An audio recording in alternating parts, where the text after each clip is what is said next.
Hey everybody, it is Dak here from the Ed Boys, and today's topic of conversation is the new updated death mechanics and how they're going to be affecting the pricing of certain items. The original topic of this video was a little bit more focused on items dropping in price and why that has been happening, and I plan on talking about the death mechanics towards the second half of that video in a little more detail, but with these new death mechanics being official, I think the main point of this topic revolves a little more around death, so I have refocused this discussion a little bit. For a long time now, if you died in a PvM situation, or in other words, you died to anything other than a player, your items would drop on the ground and stay there for 60 minutes until disappearing, with the exception of bosses like Zulra and Vorkath, which have their own collection system. This has been changed fairly significantly. Your items will now stay on the ground for only 15 minutes instead of a full hour, but unlike before, this timer is only going to count down while you are logged in.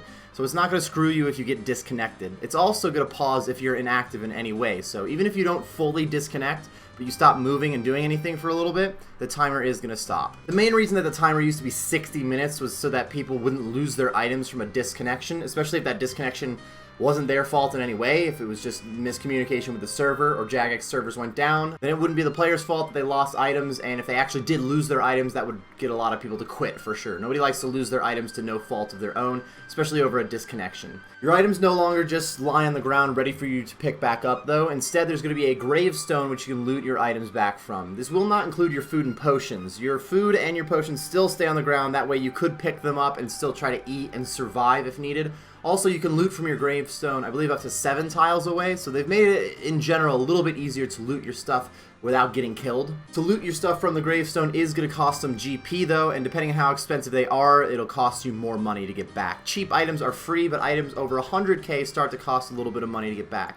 If you don't make it back in time, you're going to have to get your items back from death instead of from the gravestone. So if that 15-minute timer is up, your items still won't disappear, Death will have them. To get to Death's office, you need to go to any of the respawn points, like Edgeville, Falador, and Lumbee. It won't be right where you respawn, it'll generally be in like a graveyard nearby. Death is going to charge you even more money than you normally would have had to pay to get your items back, so it's important to get to your gravestone quickly.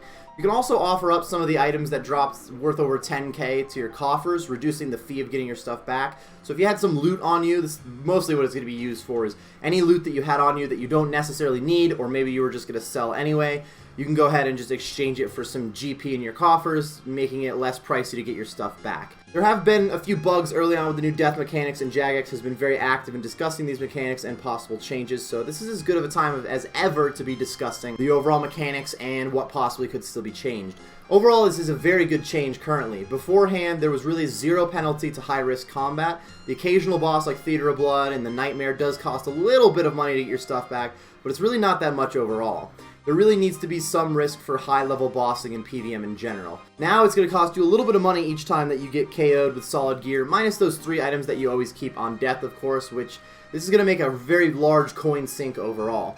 Coin sinks are important for the game in the long run. If coins are only ever being added to the game and never removed, this isn't really a good balance, so coin sinks like this and the dual arena attacks do help out in the long run. The coffer system does offer a bit of an item sink option, which is very important in my opinion. Item sinks are just as important as the coin sinks. In fact, I would lean a little bit more important since we actually have some coin sink options and very few items get removed from the game. If an item is constantly being added to the game, generally through the power of a boss dropping into players that are just constantly farming it, those items are really never being removed from the game at one point. The supply only ever goes up and the demand will generally keep going down. High supply and low demand is clearly the best way to start dropping prices.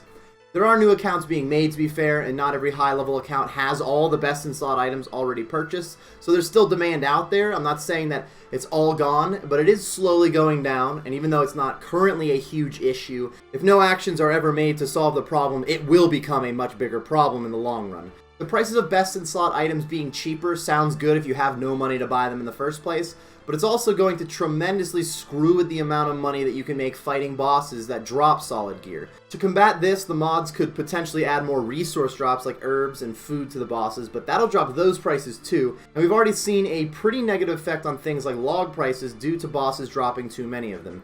Likely, if best in slot items began dropping a lot in price, this would just lead to bossing becoming a higher risk with lower rewards for your big drops, and supplies needed to fight the boss would still end up dropping in price since less people would be doing it, which in the long run screws over skilling gains too. Best in slot items tend to be pretty damn rare to get, so even though there's always people grinding them out, supplies slowly but steadily raise over time, and combating that by just slowly and steadily increasing the demand too occasionally would help prices stay higher for longer. And this is not even just best in slot items, to be fair. Things like the Sarachnis Cudgel used to be a couple of mil, even before the Nightmare update helped it out with price, and now it's hard to even sell for like 400k. The Bottomless Compost bucket was above 1 mil and now is like 500k at the moment, which doesn't seem like that much of a drop at 500k, but it was only 1 mil in the first place, so that's actually a pretty big deal. To be fair, the Bottomless Compost bucket is kind of best in slot. There's not really an upgrade for it, but it still matches the trend that we're talking about here.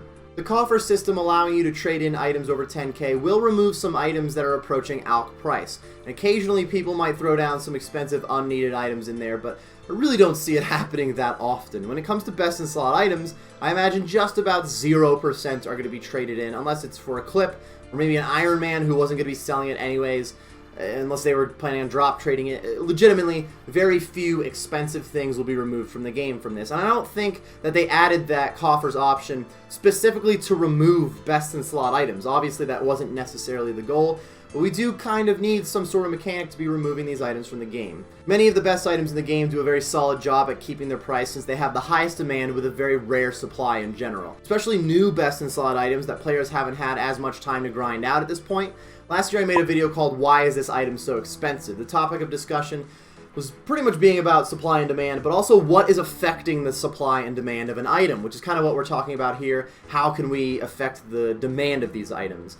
I mentioned items like the Scythe, which was around 1.4 bill at the time and is now in more like the 8 to 900 mil range. The Scythe is still just as viable as it was before, but since there's more of them in the game, there are more players that already have a Scythe, making the demand a little bit lower, and the supply still tends to keep growing at a similar pace because people are always grinding out Theater of Blood. Plus, people are getting better at Theater of Blood, so they're grinding it out faster. There's always new accounts being made, to be fair, and eventually they could get high enough level to buy high tier items. So the demand isn't just going away, but it's slowly decreasing compared to that supply. This isn't the case for all items. If I mention items from Theater of Blood, those have gone down a little bit because, like I said, they are newer items, but certain things like the Twisted Bow has actually gone up an item. The Dragon Hunter, Lance, Dragon Hunter Crossbow do pretty well. Even the Primordial Boots, not nearly as expensive as some of the other options, but they really haven't seen that much of a drop. Even Pegasian Boots and Ranger Boots, if anything, they've gone up a little bit in price. So not all item prices are being destroyed by this, but in general, it's a bad trend.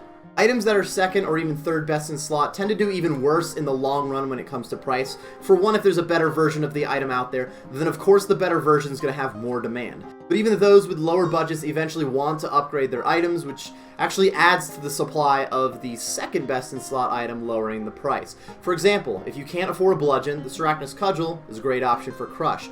So you buy a cudgel until one day you have enough money to afford a bludgeon, selling back the cudgel in the process. Well, now that one cudgel has helped supply 2 different people with the item. You got to use it till you have a bludgeon, and now it's supplying whoever you sold it to.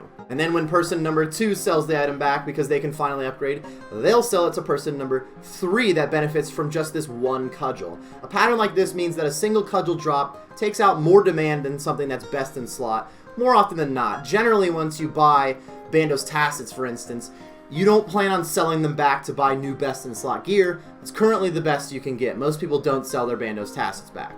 At this point, the bludgeon isn't even best in slot anymore thanks to the Inquisitor's Mace, so we might even see the same pattern with the bludgeon over time. And even best in slot items like I've been talking about, they still can see similar patterns in terms of their demand dropping slowly but surely. The new death mechanics do give an option for items to be removed from the game, but that's the key point, is that it's optional. It's just an option. When it comes down to it, nobody's going to choose their more expensive items when you can just knock out some unneeded alcs or trash. Occasionally, content creators might sacrifice a big item, or even just rich folks who don't need it, and they want to fill up their coffers. But overall, the trend is still going to be more items are being added to the game instead of being removed. To make death mechanics even more risky would create some upset reactions over the community, but really any big change is going to do that. And just because you're upset over an update doesn't mean it was bad for the game. For instance, I seem to be complaining about the new death mechanics a little bit here. I do think the update is good. I'm happy for it. I think it's good for the game. I just think there could be a little bit more too. The fact that your 3 safe items are still safe should always remain the same, but after that, there needs to be some risk involved with your expensive items. The most interesting concept that I talked about in my chat during streams was the possibility that some items that drop on the ground, or in this case now in your gravestone, would just not appear occasionally. I imagine the chance of this would have to be pretty low, and probably just 1 item in your inventory, so it's rarely something that's super expensive, but this way occasionally a best in slot item could still get removed from the game. If you have a T-bow, armor chestplate, and skirt, the Pegasian boots, and then a necklace of anguish, you've got 5 expensive items, meaning that anguish could disappear if you die, even if you had protect item on. A lot of players would immediately cry at the thought of losing expensive items during PvM, and yes, I would be pretty pissed to have to rebuy my Zenyte jewelry, but it does benefit the game to keep prices high, which means we need balance for items coming into the game and items being removed from the game. And look, if you really are that worried that you might lose something expensive, you've got 2 options. A, don't bring too many expensive items. You got the 3 safe ones already, maybe a 4th with protect from item. Or B, don't die to the boss, man. If you just don't die, you don't lose your items.